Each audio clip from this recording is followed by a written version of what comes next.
Jangan apa-apa ke presiden. Ntar menteri dikira nggak kerja. Jangan urusan-urusan kecil-kecil semuanya ke presiden, nanti seolah nggak ada menterinya yang kerja. Mending nggak usah kerja. Kalau sekalinya kerja lu nyusahin, Bahlil.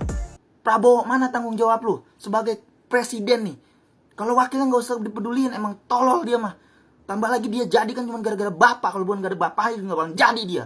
Di mana otaknya orang-orang yang katanya pinter dan ngakunya pantas menentukan nasib dari 270 juta rakyat Indonesia itu? Asal muasal masalahnya ada di si pembuat kebijakan. Jadi cara memperbaikinya adalah yang terhormat Presiden Prabowo pecat Menteri ESDM. Assalamualaikum warahmatullahi wabarakatuh. Kembali lagi di channel Prayoga Muhammad. Sepertinya percobaan kebijakan dari Menteri Bahlil gagal total ya. Yang ada membuat rakyat emosi. Kenapa sih membuat kebijakan kok langsungan gitu tanpa adanya percobaan dulu gitu? Apa rakyat ini jadiin percobaan? Rakyat lagi. Dan ternyata benar kan? Banyak gejolak di dalam masyarakat. Dan juga bahkan sampai ada warung yang gak bisa jualan. Terus ada ibu-ibu yang katanya meninggal saat mengantri. Walaupun gua ngeliat di beritanya ternyata enggak juga sih. Cuma kan gegara beliau jauh tuh dari rumahnya ke pangkalan gasnya sehingga membuat beliau capek dan ngedrop. Terus lagi ada ibu-ibu yang memvideokan di situ mobil LPG itu penuh. Dan ada isinya tapi nggak bisa dijual, nggak bisa dibeli. Dan akhirnya pun ada bentrok di sana, chaos di mana-mana. Ngantri, hujan-hujan, panjang banget. Mau sampai kapan kayak gini? Ngurusin gas aja udah kacau kayak gini kok masih bicara Indonesia Emas 2045. Gimana ini? Subsidi tepat sasaran itu bagus pak, tapi nggak gini juga caranya. Setelah bikin warga miskin kelimpungan mencari satu tabung LPG baru akan dirapatkan. Memang seharusnya sosialisasi lebih awal, siapkan skema yang baik, uji coba yang layak, baru terapkan secara nasional. Kasihan warga jadi kelinci percobaan kebijakan menteri yang tidak kredibel. Semoga Pak Prabowo segera mengambil langkah tegas dan berpihak kepada rakyat. Karena rakyat menunggu Pak. Dan banyak pasukan Oke Gas juga yang akhirnya mengeluh kan. Banyak tuh komentarnya. Indonesia negara omon-omon. Gak sanggup ngurusin gas tapi bicara Indonesia Emas. WK alias wakak. Woi ngantri.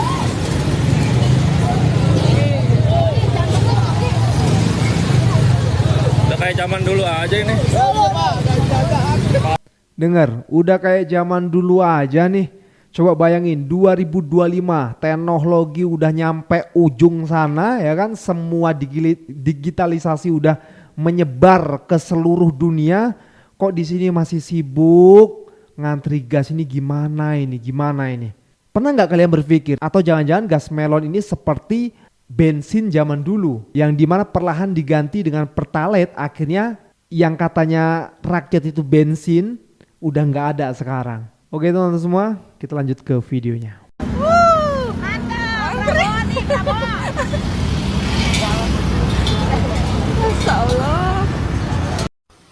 Di sini kosong, di sana kosong, di mana-mana tabung gas kosong. Kebijakan dari si Bahlul songong, itulah menteri titipan cebong. Nah, kalau udah muncul produk alternatifnya gini, biasanya bentar lagi produk lamanya akan hilang. Kalian masih inget kan BBM Premium? Dan kalian juga nggak sadar kalau hari ini BBM Premium itu udah hilang dari pasaran. Itu gimana polanya? Pertama dibatesin, terus cuman ada di SPBU tertentu. Pakai barcode, digulirin isu yang mengalihkan, hilang tahu-tahu. Mana nih yang kemarin pas kampanye katanya mau membela kepentingan rakyat? Mana nih yang katanya mau ngasih makan seluruh rakyat Indonesia? Ya percuma kasih makan anaknya tapi orang tuanya dikerjain pakai harga-harga yang naik nggak karuan. Hei, coba bangun. Rakyat tak lagi punya siapa-siapa. Pergantian demi pergantian. Dongeng demi dongeng bergilir dinyanyikan, lantas kenapa puluhan tahun tak kunjung mencapai cita? Anak-anak negeri silih berganti dengan lantang teriakan aspirasi keresahan. Lantas kenapa tiap suara selalu jatuh ke tanah? Pernahkah negara mendengar tangisan rakyat kecil yang merintih terang-terangan meminta belas kasih? Puluhan tahun tak mampu setarakan kesejahteraan. Kenapa rakyat seakan dipasung kaki dan tangannya sehingga ambruk harapan? dan sesakan luka di pangkuan ibu pertiwi. Woi, rakyat tak lagi berpayung, tak lagi punya siapa-siapa, lantas di mana pengayung, di mana pelindung yang katanya berdiri sebagai bapak dan ibu. Organ dan aturan dibuat untuk binasakan, bahkan tegakkan kebatilan menginjak rakyat seperti babu. Jangan apa-apa ke presiden, ntar menteri dikira nggak kerja. Jangan urusan-urusan kecil-kecil semuanya ke presiden, nanti seolah-olah nggak ada menterinya yang kerja. Mending nggak usah kerja, kalau sekalinya kerja lu nyusahin, Bahlil. Mending abis ini kalau bisa di reshuffle tuh menteri.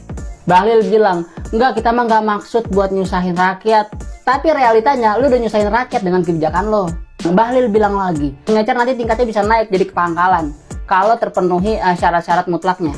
Ditanya sama wartawan, Mekanismenya Pak? Lagi saya atur. artinya tuh ini bukti bahwa kebijakan ini belum siap. Ngasal, main asal diterapin aja. Gue mengingetin aja, di Indosiar ada tuh episode tentang gas LPG, ada yang kena azab. Emak mau masak jadi nggak bisa. Itu siapa tahu dia lagi mau masakin makanan bergizi loh buat anaknya. Pedagang mau jualan kehambat, susah. Akhirnya dia nyari uang susah. Akhirnya angka kriminalitas naik karena susah untuk cari uang. Bahkan gak cuma pedagang. Ini yang ngantri gas aja kadang-kadang marah-marah karena nggak dapet. Karena ngantrinya lama cuma dapetnya boleh 1 doang. Padahal nih menteri kalau nggak salah S3 ya. Tapi kualitasnya begini, lu bisa nilai sendiri lah. Di reshuffle aja kalau kata gue mah. Terus ada lagi yang komen, lu aja bang kalau gitu jadi menterinya. Ih, gue mau jadi menterinya. Reshuffle dulu aja, bisa gue. Ya benar juga ya, Indosiar sudah membuat film soal azab bakul gas gitu ya. Dan kalian bisa lihat sendirilah episodenya di sosial media juga ramai. Nah takutnya nih Menteri Bahlil nih seperti itu juga nih, gara-gara bapak lu banyak keributan, kekacauan di tengah masyarakat. Coba bayangin saja Pak, pagi-pagi mau masak gasnya habis. Terus cari di warung tetangga nggak ada, harus ke pangkalan LPG langsung. Sedangkan jauh, belum kita naik motor dan sebagainya. Aduh, lama, kacau. Oke gas, tambah 2 Ini kan awalnya kan, gara-gara ini nih 58% milih elu. Terus lu jadi bikin kementerian bengkak, isinya tolol semua. Terkhusus nih yang ngurusin ini, mana Bahlil Lahadalia sama bagian orang Pertamina. Siapa nih yang bikin kebijakan ini, ha? Terus gara-gara satu emak-emak kaget, lu bikin kaget satu Indonesia. Nih gara-gara Bu Sri Mulyani nih yang cerdasnya kebangetan cerdas. Saking kebangetan cerdasnya sampai nyisar rakyat cuman gara-gara kaget ngelihat harga ini 22.000 di masyarakat. Sedangkan modalnya 12.000. Tapi lu akan lebih kaget lagi setelah ngelihat kasus ini nih. Gara-gara ini satu orang meninggal ibu-ibu. Ngantri gara-gara kecapean. Tambah lagi gue ini bukan pengangguran, gue pekerja. Pagi-pagi gue juga harus masak. Terus gas habis. Masa iya gue harus nunggu agen buka? Terus kerjaan gue gimana? Anak gue makan gimana? Gara-gara gas ini nih. Hah? Bajingan emang lu pada semua ya. Bahlil lu tanggung jawab lu nih. Ada orang tua yang meninggal gara-gara antri gas. Prabowo mana tanggung jawab lu? Sebagai presiden nih. Kalau wakilnya gak usah dipeduliin, emang tolol dia mah. Tambah lagi dia jadi kan cuma gara-gara bapak. Kalau bukan gara-gara bapak gak bakal jadi dia. Ini yang milih nih 88, yang 58% kemarin milih kemana? Oke gas, rakyat ngantri gas, tolol. Jelas ada tulisannya di tabung gas melon 3 kg. Hanya untuk masyarakat miskin. Terus, emang masyarakat miskin itu bukan manusia? Emang masyarakat miskin gak pantas diperlakukan kayak manusia? Mentang-mentang buat orang miskin, terus pemerintah, Menteri SDM, boleh seenak jidat bikin peraturan yang tidak memanusiakan manusia. Bikin peraturan dungu yang sifatnya eksperimen dan orang miskin yang dijadiin tikus percobaannya. Peraturan bodoh yang tidak memanusiakan manusia, yang hasilnya bikin rakyat harus jauh jalan kaki sambil nenteng-nenteng tabung gas. Berdiri berjam-jam di antrian panjang, hujan, panas, pegel, haus, lapar. Di mana otaknya orang-orang yang katanya pinter dan ngakunya pantas menentukan nasib dari 270 juta rakyat Indonesia itu? Kalian pada punya hati nurani nggak sih? Peraturan yang dibuat sama Menteri SDM udah bikin perang saudara antar sesama rakyat Indonesia. Bayangin, sesama warga, sesama tetangga, mereka pada saling maki dan hujat, cuman gara-gara rebutan gas 3 kg. Agen dan pangkalan gas jadi pelampiasan emosi. Truk pengangkut gas di-stop di tengah jalan sama masyarakat. Dan yang paling parah, satu korban meninggal dunia. Diduga gara-gara kecapean antri gas. Dan semuanya gara-gara apa? Gara-gara kebijakan yang dungu dan sadis yang dibuat oleh orang-orang bodoh yang gak punya hati nurani. Puas kalian, wahai pembuat kebijakan, nontonin masyarakat miskin pada ribut. Wajar banget kalau masyarakat kecewa dan marah. Masyarakat berhak kok untuk marah, karena kedamaian hidupnya udah diganggu, karena urusan perutnya udah diusik. Tapi jangan marah dan kecewa sama sesama warga. Jangan ribut sama tetangga sendiri. Jangan pada emosi sama agen dan pangkalan gas juga. Karena kita semua senasib sepenanggungan. Kita sama-sama susah. Kita semua adalah korban dari si pembuat kebijakan. Jadi kalau mau marah, kalau mau kecewa, ya marahnya sama si pembuat kebijakan. Karena sebelum keluar kebijakan, kan semuanya baik-baik aja. Damai-damai aja. Jadi artinya, asal muasal masalahnya ada di si pembuat kebijakan.